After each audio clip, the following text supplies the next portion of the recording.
بسم الله والصلاة والسلام على رسول الله. ازيكم يا حبايبي، عاملين ايه؟ معكم ماما للطبخ والأعمال اليدوية. النهاردة هنعمل مخدة كده للبيبي الرضيع. ودي معانا دايرة اهو، يعني عرضها دايرة 25 سنتي زي ما شايفين اهي. وهنيجي ناخد حوالي 5 سنتي، 5 سنتي كده ونتنيهم بالشكل ده اهو. وعلى القماش وهنقص، وهتبقى الدايرة هتبقى بالشكل ده زي ما شايفين كده. ودي دايرة كده 10 سنتي، وهناخد منها 3 سنتي كده نتنيهم اهو، ونقص، نحط القماش عليها ونقص. ده باترون يعني سهل عليك الامور، واهو بالشكل ده اهو.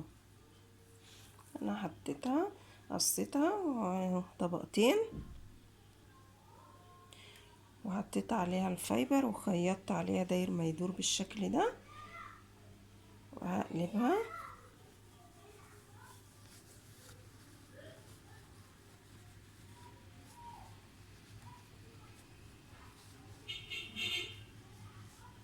اهو.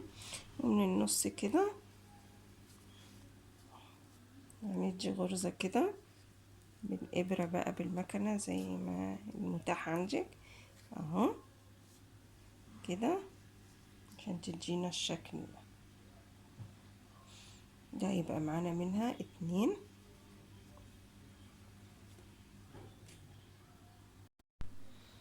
ودلوقتي بقى هناخد القطع اللي هنشتغل عليها اهو، هنقسمها بالنص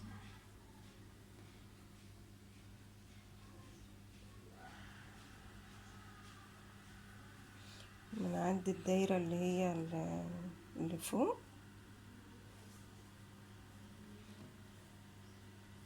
وهنحط علامة كده. ده بوز بقى او تعلمي بقلم او اي حاجة اهو.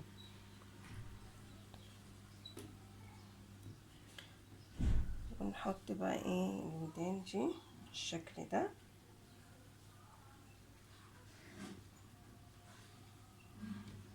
اهو.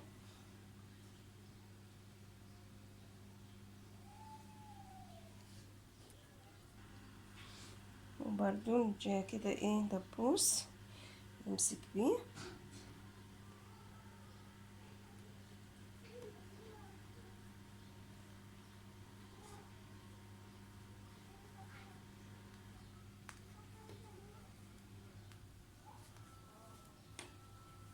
اهو بالشكل ده. ونجيب القطعة التانية نحطها برضو عليها كده،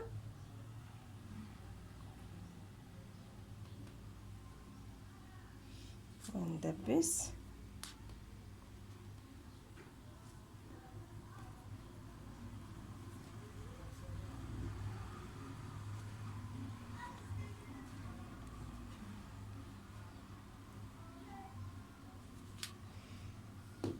وهنيجي من هنا، يعني هنخيط من اول هنا كده داير داير لحد هنا برضو كده،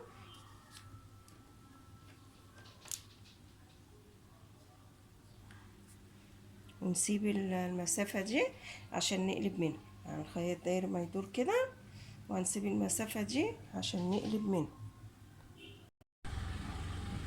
دلوقتي اهو خيطنا بالشكل ده اهو. نقلب بقى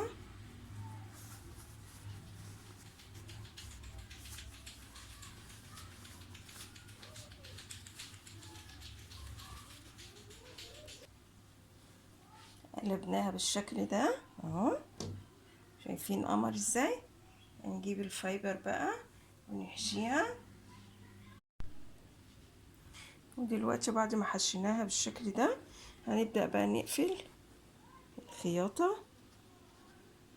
اللي كنا سايبينها ديت بطريقة نظيفة.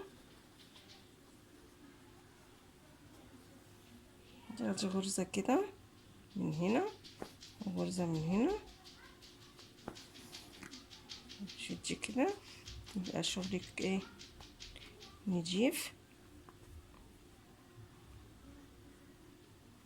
اهو بالشكل ده لحد ما نقفلها بقى. دلوقتي زي ما شايفين كده خلصت اهي، قفلناها من تحت بقت زي الفل اهي، وخلصت مخدة البيبي رضيع وشكلها جميل وكيوت، وهي حاجة البنات بتبقى حلوة زيهم. ايه رأيكم؟ لو عجبكم متنسوناش لايك وشير وتفعيل الجرس عشان يوصلكوا كل جديد. السلام عليكم ورحمة الله وبركاته.